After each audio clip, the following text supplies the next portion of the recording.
is just of the security, it's okay. But then if it goes on and on, like inching आप ले लीजिए, मुसलमान बच्चों को जो है, they are putting in the jails for the crimes which they have not committed. What strategy will you adopt, or what hope are you giving to Indian Muslims, which is going to change the whole thing back to the point where we were, and get back to the normal stream to develop India? The best way for me to explain that इस बात को मैं सर्वश्रेष्ठ तरीके से कह सकता हूं, वो ये है कि नफरत के बाजार में मोहब्बत की दुकान, ये मुसलमानों द्वारा बहुत गहराई से महसूस किया जा रहा है, क्योंकि इसको सर्वाधिक प्रत्यक्ष ढंग से उनके साथ किया जा रहा है। लेकिन सच्चाई यह है कि यह सभी अल्पसंख्यकों के साथ किया जा रहा है। मैं आपको इस बात की गारंटी देता हूं कि जिस तरह आप खुद पर हमला होता हुआ महसूस कर रहे हैं, ठीक उसी तरह हमारे सिख भाई भी महसूस कर रहे हैं। मैं आपको गारंटी देता हूं कि हमारे क्रिश्चियन भाई भी ऐसा ही महसूस कर रहे हैं।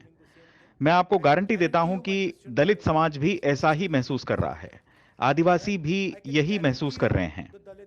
वास्तविकता यह है कि जो भी भारत में आज गरीब है, वो जब ये देखता है कि बहुत थोड़े से लोगों के पास बहुत सा धन है, तो वो भी ऐसा ही महसूस करता है जैसा आप महसूस कर रहे हैं कि ये हो क्या रहा है। इन 5 लोगों के पास लाखों करोड़ रुपए कैसे हैं, और मेरे पास तो खाने के लिए भी कुछ नहीं है। आप इसको सबसे ज्यादा इसलिए महसूस करते हैं क्योंकि यह आपके विरुद्ध सबसे आक्रामक ढंग से किया जा रहा है। लेकिन यह व्यवहार आज भारत में हर किसी के साथ हो रहा है, और आप नफरत को नफरत से नहीं काट सकते। यह संभव नहीं है। आप नफरत को केवल प्रेम और सद्भाव से काट सकते हैं। और मुझे इस बात पर आश्चर्य हुआ कि कितनी आसानी से भारत में नफरत को खत्म किया जा सकता है। मैंने यही नहीं सोचा था कि केवल इधर से उधर चलने से इतना असर पड़ जाएगा। इसकी मैंने कल्पना नहीं की थी।